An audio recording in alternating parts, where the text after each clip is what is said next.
Hello everyone, welcome to the first podcast of Carebridge Wellness. Today we are going to be talking about mental health amongst international students in the UK, particularly the Middlesbrough area, especially Teesside University. I have 4 people to talk about this, myself included. I'm Osas, and we have in the studio Mabu. I'm Mama. I'm Choma. And I'm Ibuka. And today Ibuka will be giving us the questions. So many things where they bother man. Stress from friends and family and brother. All right, so we'll just start straight to the point. The first question here is, what is your experience dealing with mental health coming to the UK? I think let's start with Chioma. Chioma might have a lot to say. All right, so what's your experience dealing with your mental health? How are you securing your mental health since you came into the UK? What do you have to talk about? I just wanna be in love. Okay, since I got here, I was particularly excited about changing the environment, but I never knew it would turn out this way. But let's say so far so good. I've been coping, but the first few weeks wasn't easy for me. It's really difficult being away from people you love, being away from home, being far away from home, and getting to learn new things, new method of life, and getting to meet new people from a different area that believes in different things from what you've always known, right?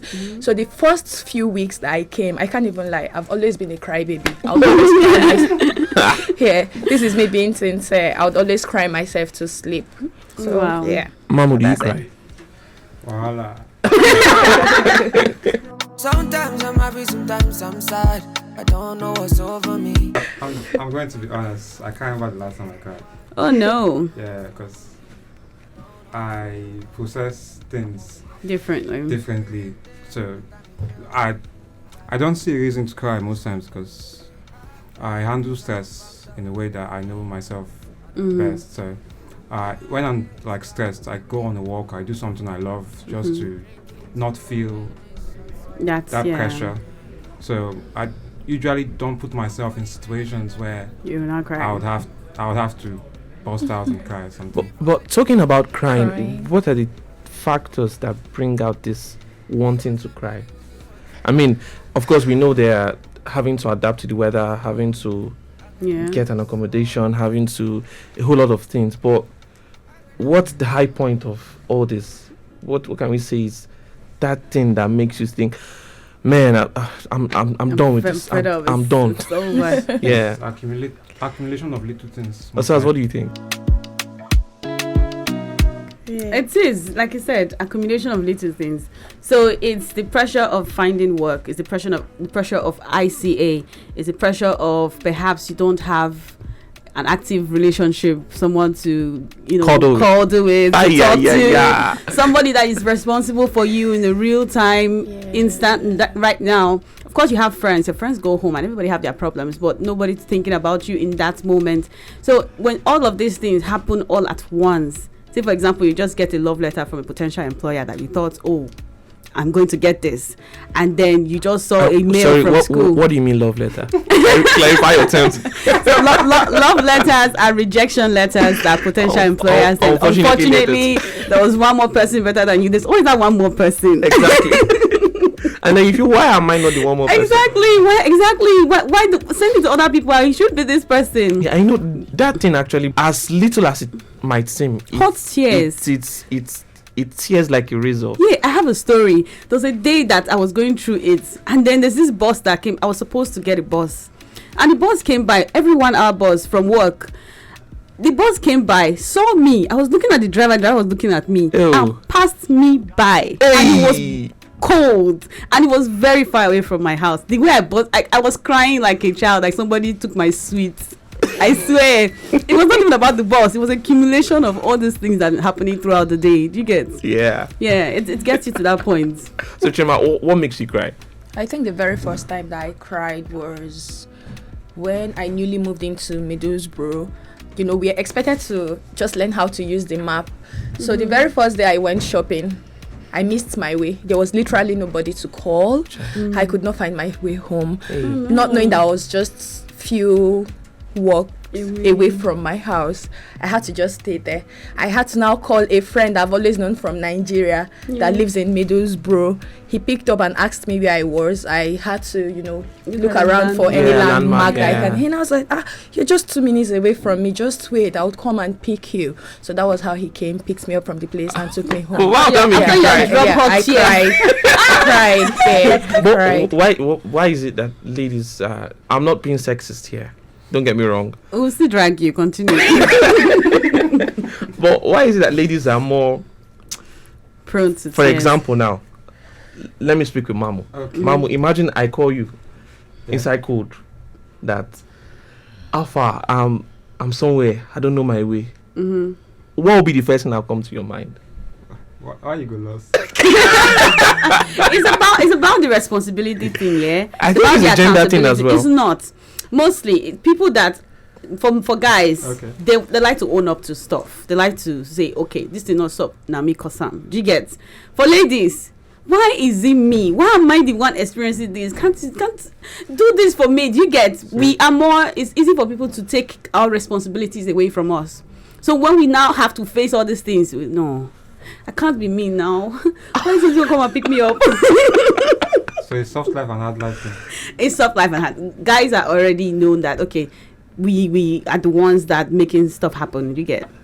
Well, I think that's sexist. That's still sexist. That's my point. That's actually sexist. It is. It's not. Well, it's not for real. As subtle as it may seem, it is still. You are still. There's still this. It's a box. Yeah, there's still this demarcation of. This is men. This is women. Yeah, this is how men are supposed to feel.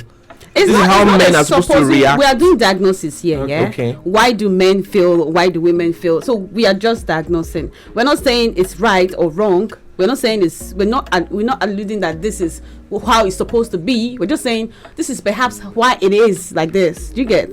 The why question is still pointing to that direction. Why do men have to feel that way? Or why are men made to feel that way? Or why is it not an issue when men feel that way? Currently, as we speak, is what we have been taught to do. We've been acculturated to this point. Of course, we are going to try and fix it moving forward. But so far, you grew up in Africa. You know how you were raised. You were raised to take care of your sisters. You were raised to not cry, right? So, of course, you do differently and do better when you have your own kids. But for now, this is what obtains. Okay, now that's... You said you are raised to not cry. That's deep. That's deep. If for example I'm going through some deep situation and I'm supposed to deal with it like a man. Like a man. It's the fact that we all know what that means. Yeah, man up. Man up. That phrase man up it's supposed to be encouraging. Yeah, I choose to talk about things that bother me with people that I can trust to an extent, because I believe bottling things up makes it more difficult. Do you understand? Makes the situation difficult. I feel when you talk about it and you cry about it, you just get over it and move on with your life. At least it will ease all of the lump. It will ease the way you feel. Do you understand? So they said would generally say 2 heads are better than one, because when maybe if the thing is bothering you and you decide to seek someone's advice, the person might give you a possible solution to the challenges or whatever thing it is that is weighing you down. But you see, that's why men are taught to nurture things. Men are taught to like you said, man up. Man up in every situation. But don't you think that's the reason they would rather pass aggression, like in other ways? Yeah, in other ways they become aggressive. Why do you think most times? Okay, yes, I know that this. I don't know how to put it, but most times you see men beating their wives. You see men doing all sorts of odd things, getting drunk, being violent. Instead of being violent, men just go into your room, lock your door, cry, look for someone to talk to, and be fine. So that's what I think. I don't know if you understand my own point. It's not like we're supposed to justify other means of passing down aggression. Okay, let's hear from Mamu's point of view now. All right. Do you get to talk about these things? Do you talk to your guys? Do you think it's worth talking about when you're I'm going through some shit? I need to talk to you right now.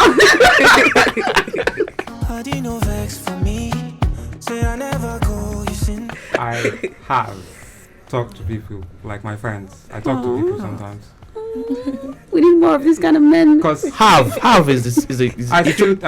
You still do? Okay, yeah, I still good. Because while I'm in it for life, so yeah. So basically, the reason I do not cry because I don't feel the need to because I vent in other ways. Yeah. Crying is just venting, to be fair.